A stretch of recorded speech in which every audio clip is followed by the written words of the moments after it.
Olá, sejam muito bem-vindos ao Agropathology. Meu nome é Daniele Matei e hoje eu vou falar um pouquinho a respeito do mofo branco. O mofo branco acomete mais de 400 culturas, sendo muito importante na cultura da soja, por exemplo. Ele é ocasionado pelo fungo Sclerotina sclerotiorum, que sobrevive no solo por meio de escleródios. Os escleródios são estruturas de resistência formadas por emaranhados de hifas. Eles são rígidos e escurecidos na face externa e brancos na sua face interna.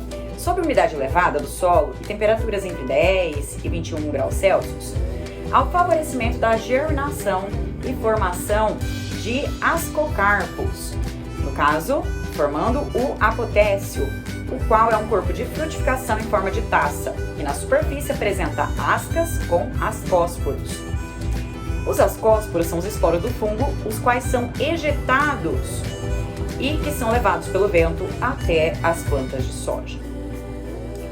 Pode haver ainda a germinação dos escleródios de forma miceliogênica, crescendo hifas até chegar às plantas. Entretanto, a infecção por meio dos ascósporos é mais comum e também acaba sendo mais importante por ter possibilidade de levá-los a uma maior distância. A infecção pode ocorrer em flores, hastes, folhas, ou seja, todos os órgãos da planta.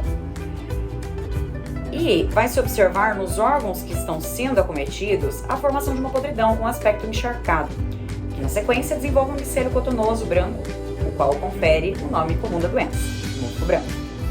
O emaranhado dessas hifas irá formar os escleródios, que podem ser formados externa ou internamente aos tecidos, como por exemplo em hastes e mesmo em vagens. Ao final do ciclo, eles sobrevivem caídos ao solo por até 8 anos.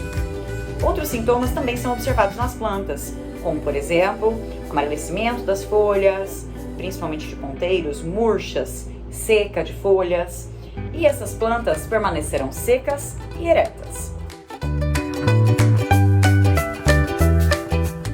Os sintomas são comumente observados em reboleiras na área de cultivo. Mas e o manejo?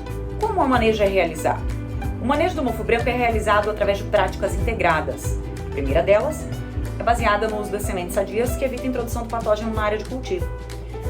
Em áreas onde ele já está presente, a rotação de culturas com não hospedeiras, principalmente gramíneas, é muito importante, porque a ausência de alimento reduz a população do patógeno. Além disso, o uso de rotação de culturas com plantas que favorecem o fornecimento de grande massa incrementa a matéria orgânica do solo, favorecendo micro-organismos benéficos. E ainda favorecendo a formação de cobertura do solo, formando uma barreira para que os apotécios consigam ejetar eficientemente os seus esporos e esses sejam disseminados na lavoura. A redução da oscilação de umidade e temperatura, também favorecida por meio da cobertura do solo, e o fornecimento de alimentos aos agentes benéficos presentes naturalmente na área, também favorecerão uma melhora no controle da doença. A aplicação de controle biológico externo também pode ser realizada, sendo recomendado principalmente a aplicação de fungos do gênero Trichoderma, os quais são considerados biofungicidas. Esses são capazes de parasitar os escleródios, reduzindo a sua viabilidade. O controle químico, entretanto, não fica de fora. Ele é realizado na fase mais suscetível da cultura doença, que é observada a partir da floração até o início da formação de vagens, sendo a maioria dos produtos recomendados para aplicação em R1 com uma repetição na sequência após aproximadamente 7 a 15 dias, dependendo do produto em questão.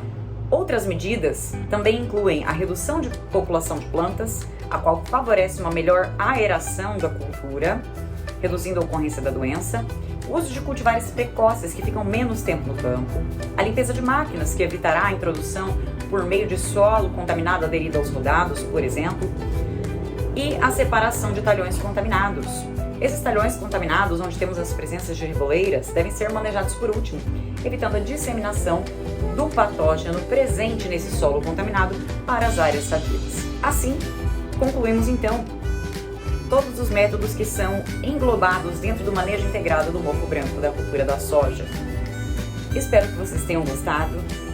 Se vocês gostaram, por gentileza, deixem o seu like, comentem e, é claro, compartilhem. Afinal, o conhecimento deve ser compartilhado.